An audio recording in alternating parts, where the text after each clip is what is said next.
Welcome back to another episode of the Hyperlocal Weekly Report. I'm your host, Nick Vinicombe, and here's your week's news. Sidewalk work is scheduled for Main Street, County Road 84, in Zurich between Frederick Street and John Street North. The old sidewalk will be removed from October 14th to 17th, and a new one will be installed from October 20th to 24th. The municipality warns of possible service disruptions, but says the project is important for improving safety and accessibility. Residents are thanked for their patience during construction. Health officials in Midwestern Ontario are urging residents to get vaccinated as respiratory virus season begins with flu, COVID-19, RSV, and other viruses already circulating.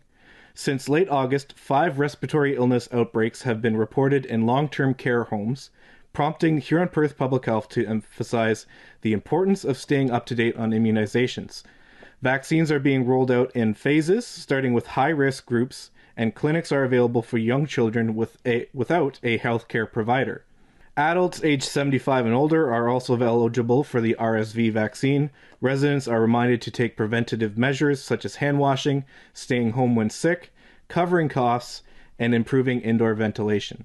A GoFundMe campaign for 16-year-old Matthew Williamson from Central Huron has raised nearly $10,000 following a serious dirt biking accident on September 30th, 2025. Matthew suffered C6 and C7 spinal fractures after colliding with a dog that ran into the road, throwing him from his bike. His medical team emphasized the need for extensive and costly spinal rehabilitation to help him regain mobility and independence. The fundraiser, organized by Kyla Campbell, aims to support the family with ongoing medical expenses so they can focus on Matthew's recovery rather than finances. The South Huron Hospital Foundation will hold its 12th annual Radiothon on Halloween, October 31st, from 9 a.m. to 3 p.m. at Hanson's Independent Grocer in Exeter. The goal is to raise $50,000 in 6 hours to support the purchase of hospital equipment. Attendees are encouraged to wear costumes, and donations can be made online, by phone, or in person during the event. Nearly 200 people attended the Belonging Matters workshop on October 7th at the Libro Community Hall in Clinton.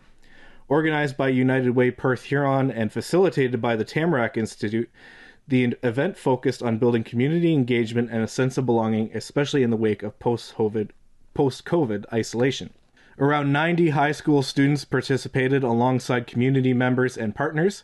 Discussions emphasized the importance of third spaces like clubs or libraries, youth voices, and creating welcoming, inclusive environments.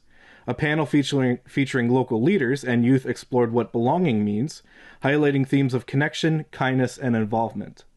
The workshop sparked meaningful conversations that organizers will continue into future community efforts. Over the 2025 Thanksgiving long weekend, the Ontario Provincial Police reported 4 fatalities on provincial roads. As part of Operation Impact, officers focused on road safety, issuing over 8,800 traffic charges, with speeding making up more than half, 4,518. Other charges include 158 stunt/racing offenses and 170 impaired driving charges. Since January 1st, the OPP have responded to 244 fatal collisions, resulting in 279 deaths, most of which police say were preventable. Drivers are urged to follow traffic laws to help reduce future tragedies. As of its October 6th meeting, South Huron Council honored the Youth Blue Water Tug of War team, which made history as the first North American team to compete in the GENSB International Tug of War Tournament in the Netherlands. The team, made up of athletes aged 12 to 17, placed 12th out of 35 teams. Coaches Rob and Ted Hoffman were praised for their leadership, and the team was recognized as strong ambassadors for the community. During their trip, the team also visited historical sites in Amsterdam. Council and the mayor commended the team's hard work, enthusiasm, and the life skills they've gained through the sport. A tentative deal has been reached between Ontario's public colleges and over 10,000 striking support workers who are set to return to work on Thursday, October 16th. The strike began on September 11th, with key issues including job security and college funding. The agreement still requires ratification through an official vote.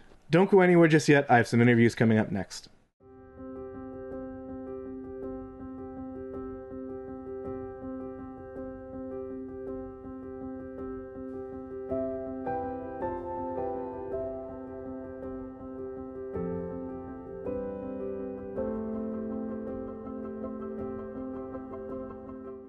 Welcome back to another Hyperlocal Weekly Report interview. With me is Sinead Cox from the Huron County Museum. Sinead, thank you for joining me.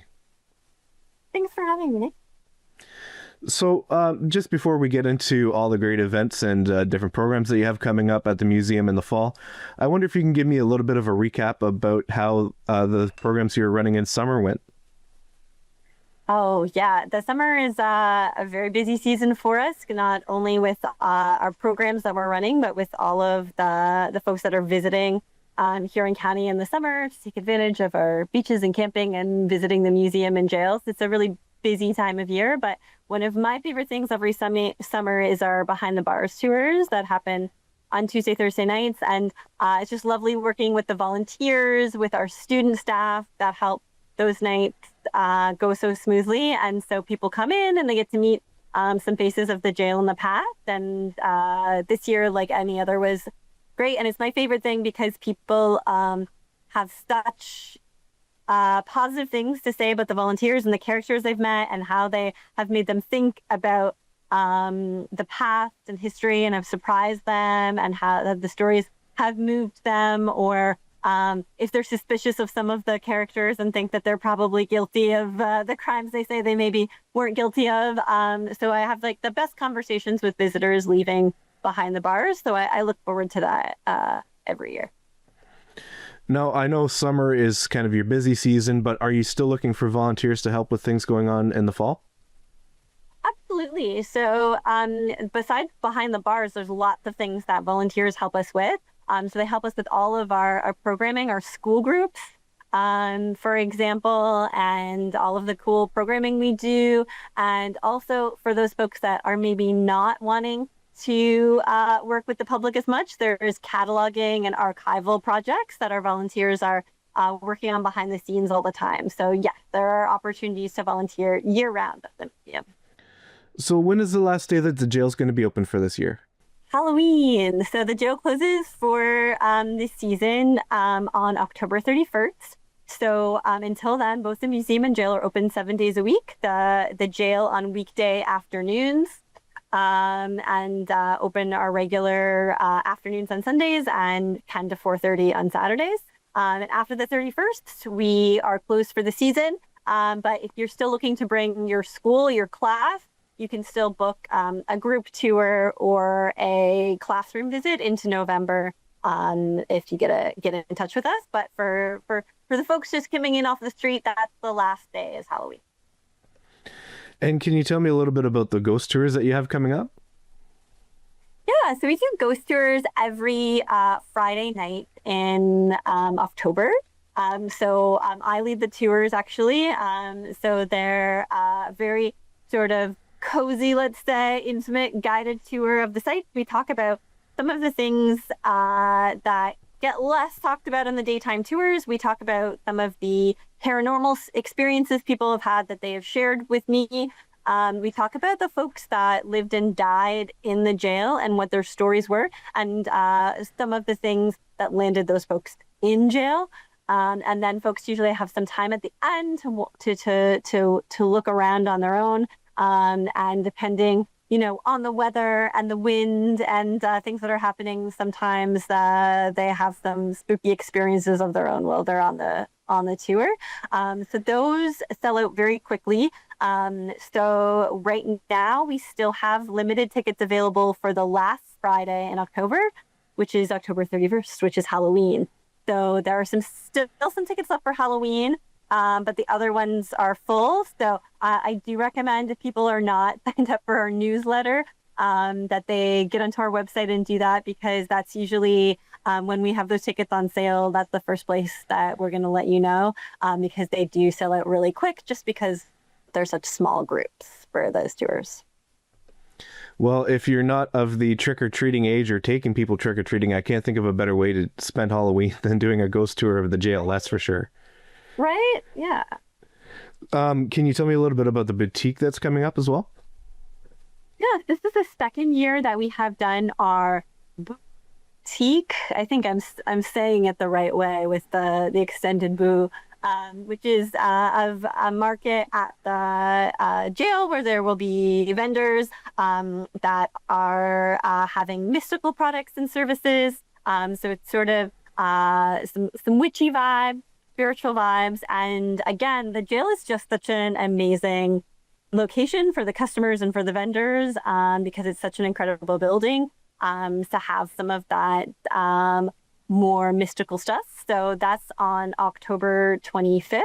So during our hours at the jail, you can pop in. There'll be over 7 vendors, which if you've been to the jail, you know that we're really packing in as many folks as we can. That'll be there, and you can shop between 10 and 4. And then for the kids who are trick-or-treating, I understand that they can come give you guys a visit as well? Yeah, at the museum. So at the museum on North Street, at the jail, I'll be doing ghost tours. So those are for ticketed folks only. But over at the museum, every year we take part in trick-or-treating. So for the younger kids, we decorate the Huron County Main Street, make it a little bit spookier than it usually is. And we'll have candy and cider, and so they can come in and visit us between 3 and 7:30 on Halloween. And then moving away from the kind of fall, October Halloween events to closer to winter, I understand that you have something coming up for the PA Day in November. Yeah, so we do offer PA Day camp for every PA Day, but we also like to have something going on for the general public as well that aren't participating in our camps. So on November 21st, we will have Wild Ontario from the University of Guelph coming with their birds of prey.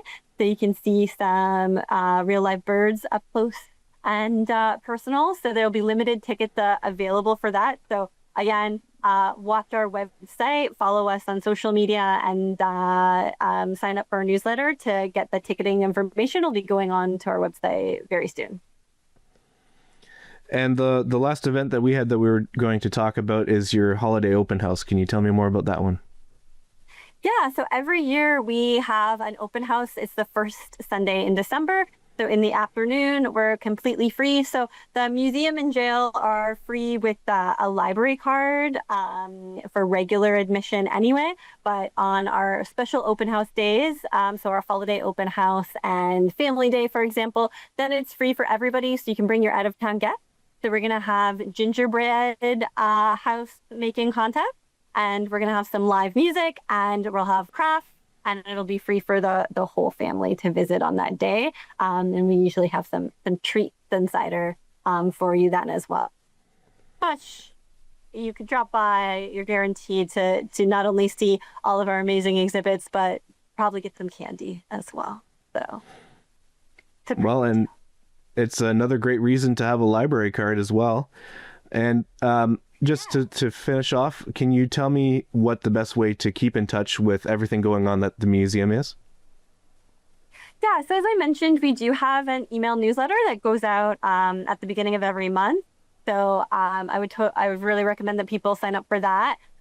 They can follow us on Facebook and Instagram, but the very best place is to go to huroncountymuseum.ca. And that has our event calendar, and that also has all the information on how to visit on a regular day, how to visit the archive, all of that great stuff. And it has a bunch of research resources that you can use from home. So if you're getting into the colder season and you can't get to us because certain highways are closed because of snow, you can still access a lot of cool stuff on our website as well. Well, thanks so much for your time today. I'm definitely going to see if I can snap up one of those tickets for the last day of the ghost tours, because that sounds awesome. And I look forward to talking to you again. Okay, awesome. Thank you so much for having me. All right, you have a great day. You too. Welcome back to another Hyperlocal Weekly Report interview. With me is Kelly Phillips from the Grand Bend Arts Center. Kelly, thank you for joining me. Hi, how are you today, Nick? I'm good, and I'm looking forward to talking about these events that you have coming up at the Grand Bend Arts Center. I understand that you have 3 different Halloween events for some different age groups. I wonder if you can tell me a bit more about it? Sure. The Art Center has actually been hosting Halloween events for many years. We were in the Art Center itself, and then it got too small to house all our displays. So we've now moved all the events over to the Legion, which is excellent. The upstairs space in the hall is perfect for everything we want to do, and that is a lot. So this year for Halloween, we're doing something for three age groups, kids and families, youth, and an adult dance. So the kids event is going to be on October 25th. That's the Saturday. It's from 10 in the morning until 2 in the afternoon. We keep the decorations age appropriate. We've had some kids get really scared in the past, like quite a while ago, and we realized we had to tone it down for that age group. So on that date, on the 25th, the kids can enjoy face painting, pumpkin crafts, Halloween crafts. There's treats, games, prizes, that kind of thing. And then for the youth, we've always hosted, well, not always, the last 2 years, we had a dance for youth. Usually about grade 6 or up. It's 6:30 p.m. until 10 p.m. It's on a Thursday this year, October 30th, so the day before Halloween. And they have DJ Greg Sadlier. He did last year, and he's an amazing DJ. And he really got the kids up and moving, and they even went outside and did some games outside with him. So I think the youth really enjoy and engage with Greg. So again, 6:30 to 10 p.m. on the Thursday the 30th. But before I mention the next one, after the kids group, that's when we really ramp up the decorating. We get into really spooky, scary, ghastly. We have kill rooms, a graveyard, skeletons, spooky music. We have 20-foot wall-sized blacklit posters, projectors, music. It really is an outrageous display for Halloween that people can go and walk around and engage in. The adult event is on Halloween, All Hallows Eve, on October 31st. Doors open at 8. There's a $10 cover where we are having a DJ this year, and it's the Cash Bar. And there's going to be special spooky things for adults as well. Wear your costumes, come out, and we're going to have some youth performers on the grounds, which should really add an interesting touch to the event. So those are our three events. And I understand that part of this is obviously decorating the Legion. I wonder if you can take me into a little bit more detail on that. Sure. Like I was mentioning about the projectors, spooky scenes and music and whatnot, but we add something new to our display every year. So this is an event that the Grand Bend Arts Center volunteers absolutely love. We have so many different things, but we like to rotate them through a little bit, add something new that people haven't seen the previous year. So, you have to come out to see it each year. We never put anything in the same place, just to keep it really interesting and fun for everyone. Now, would you say that one of your goals at the Arts Center as a group is to engage youth? The Arts Center on the whole doesn't just think about inspiring art in adults. We like to bring creativity also into the lives of kids and youth. So when we do something, especially an event like this, you really have to get the kids involved in it because they love this. This is their chance to be creative. So already as we speak, we have teens from the area, teens that are getting community hours, for their high school. They're making ghoulish displays for us. They're making goo, I think, tonight. And they actually come out and help us decorate the Legion Hall, along with lots of adult volunteers. But we're also going to have them doing some performing this year, so that's really going to be a fun added element. if you're interested in helping out, either you have a youth or an adult who wants to come out and help us, just send us an email or call the Art Center and talk to Teresa Marie. And I could vouch for, I haven't helped out at this event specifically, but volunteering at Halloween events is always a lot of fun, especially if you're one of the lucky people that get to scare people. That's right. I always like to dress up. Halloween's a great time to just come outside and be whatever you want to be. So what would be the best way to keep up to date with both what the Art Center is doing and with these events coming up? So if you want to know about specific events or long-going projects, I should say, you'd want to go to gbartcenter.com, which is our website. But we do post classes like pottery and our Halloween events and our dab and gab, stuff like that on our Facebook. So if you go to GB Art Center again on Facebook, you can follow us and see these events. Right now, this is up on our Facebook, and it basically shows the 3 different age groups so that you don't have to try and remember them from seeing this short show. So come on out and enjoy the show. Be part of it. Well, it definitely sounds like it's going to be a great time, and I'm sure all the community is going to be excited to have some great Halloween events going on. And thank you so much for your time today, Kelly, and I look forward to talking again soon. Thank you, Nick. Have a great day. You too. Welcome back to another Hyperlocal Weekly Report interview. With me is Megan O'Rourke from Jessica's House Hospice. Megan, thank you for joining me. Thank you. So to start off with, just for people who might not be familiar with Jessica's House, I wonder if you can give me a bit of background on the hospice. So Jessica's House Hospice is a 3-bed residential hospice in Exeter, and it has been providing free and compassionate end-of-life care and grief support to families and individuals since 2018. As the Fund Development and Communications Coordinator, my role is to connect the community to our work through fundraising events, donor engagement, and communications. Essentially, I share the stories about Jessica's House and make sure that our donors know the difference that they're making with each donation that they make. And I understand that your Handbags for Hospice event is coming up. I wonder if you can give me some background on how that event started. Yeah, so that event started in, I believe, 2019. And of course, it was, 2018, and the Patty Down was the chair of that committee. And she worked hard to put a group together that would organize this event. And then it's been continuing for over the years. It has changed various formats through the COVID times. But now it's back to its original state at the Exeter Rec Center. And tell me more about the event. What can someone attending expect when they go to it? When you're attending the event, it's an exciting and glamorous evening.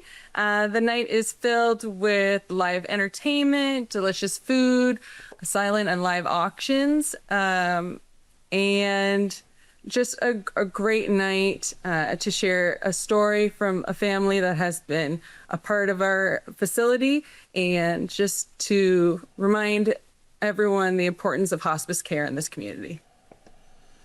And why are fundraisers like this important to Jessica's House?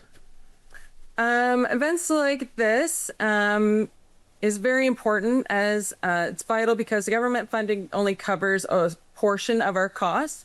We still have to raise approximately $700,000 each year to provide hospice care and grief support free of charge for everyone that uses our facility.